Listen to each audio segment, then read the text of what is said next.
Nós temos que dar um freio, esperar um pouco, para ver o que é que a Justiça vai dizer. Quarta-feira agora, eu não tenho a menor dúvida que o Brasil inteiro vai estar parado, como esteve lá no Roberto Jefferson, né? Quando ele foi depor lá na CPI, para saber o que é que o Supremo vai decidir, vai dizer. Então, isso pode mudar completamente o rumo das coisas. Por exemplo, se o Supremo disser, a fita foi editada, não aconteceu nada disso, vamos suspender o inquérito, eu acho que isso fortalece grandemente o Michel Temer. Deputado Marcelo, os diretores, donos da JBS, disseram que ajudaram diretamente 1.890 políticos. Não, 29. Hã? 29. 1.829. O senhor está entre eles? Não. Ajudados pela JBS?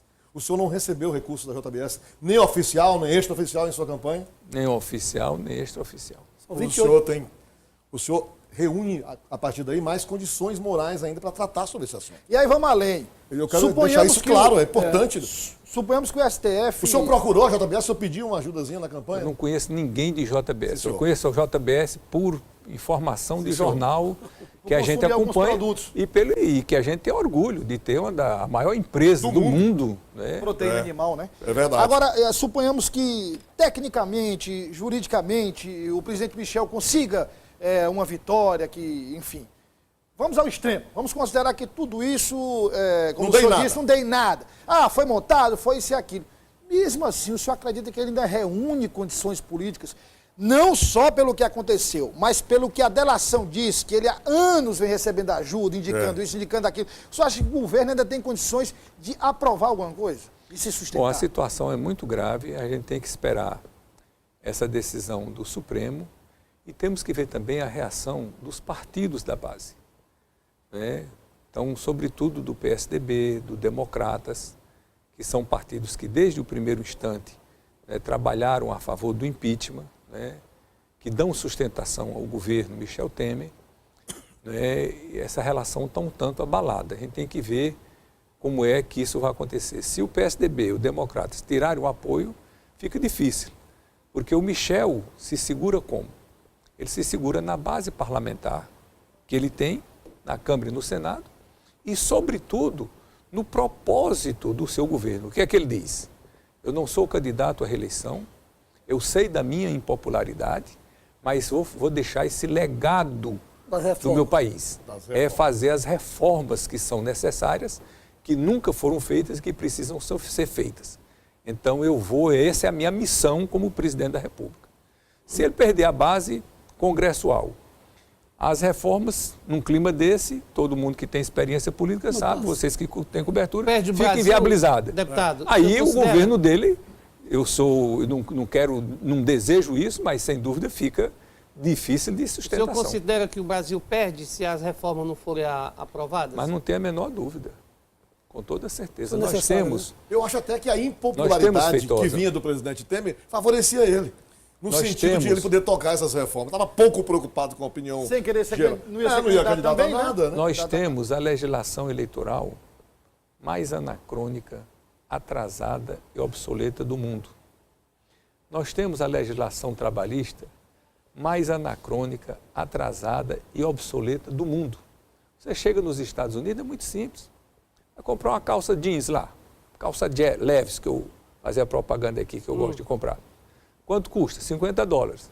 Você se dirige ao caixa. Não, 58. 50 é da calça, 8 é do imposto. Governo. Do governo já sabe, 50 vai para a caixa da loja, 8 vai para o caixa do governo.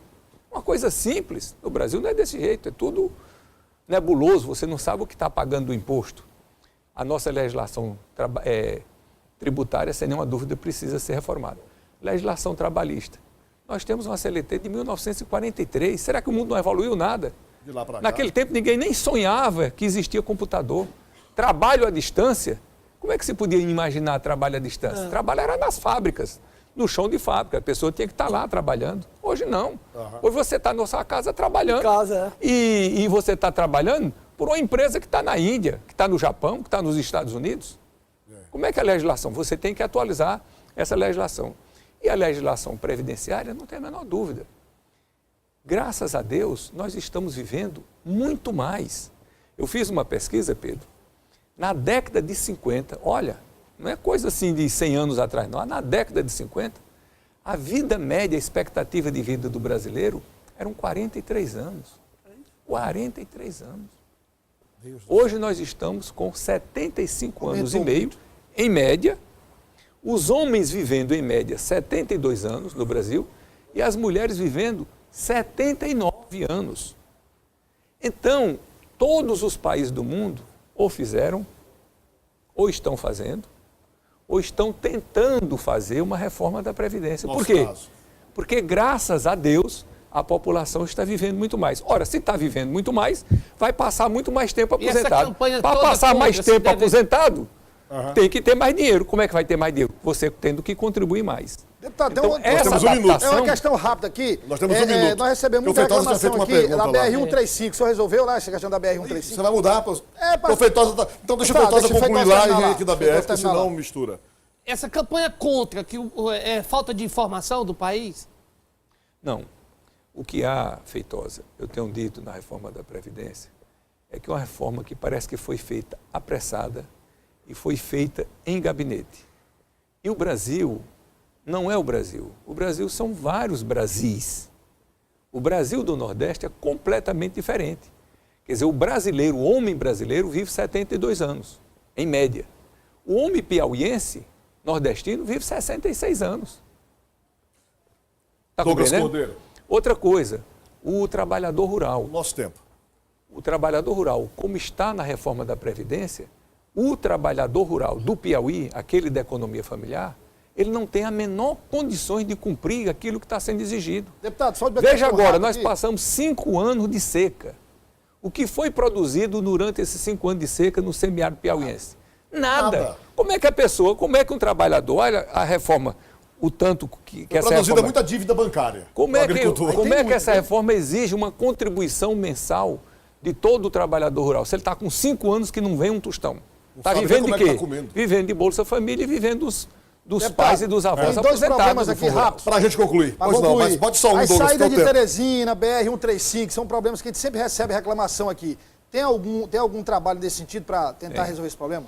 Tem. Nós estivemos no Ministério dos Transportes, eu, o senador Ciro Nogueira, o senador Elmano Ferrer, e especificamente tratamos de 3 assuntos importantíssimos para o Piauí. Um é a BR-135, que precisa ser alargada, porque foi feita ainda pelo Alberto Silva no início da década de 70 e foi feita só com 6 metros de pista de rolamento. Quando uma carreta vai e que outra carreta vem, tem que diminuir a velocidade e muitas vezes quebra o retrovisor de uma da outra. Não tem acostamento, né? É chamada BR da morte. Então, esse foi um assunto que foi tratado, o ministro já tem projeto que nós fizemos, né, no passado, e o ministro se comprometeu de, junto conosco, fazer uma luta no Ministério do Planejamento com o presidente Michel Temer. Isso custa 350 milhões de reais, que a gente pudesse fazer um trecho, por exemplo, Eliseu Martins, Bom Jesus no ano, Bom Jesus, Gilboés no outro ano, Corrente, a divisa com a Bahia, outro ano. A ponte sobre o rio Parnaíba, em Santa Filomena, para escoar a nossa produção para ir para o Porto de Itaqui, lá em São Luís, e, sem nenhuma dúvida, não podíamos tratar de BR sem tratar da saída de Teresina, que hoje é um estrangulamento muito grande, tanto para o norte quanto para o sul. Deputado Marcelo, muito obrigado pela sua vinda. O senhor vê que temos um monte de assuntos para tratar com o senhor. Volte mais vezes. Vocês precisam me convidar. Olha aí, olha. A gente ainda pega a Cuba, rapaz. Mas ministro pode vir agora, pode vir. Eu não sei por que vocês dão Olha o preferência. Feitosa ali, ó. Mas ministro pode vir agora. Eu não sei por que vocês dão preferência a uns e deixam... Diga aí. Não é mais ministro. Deputado Marcelo, um prazer. Mas ministro agora ele quer.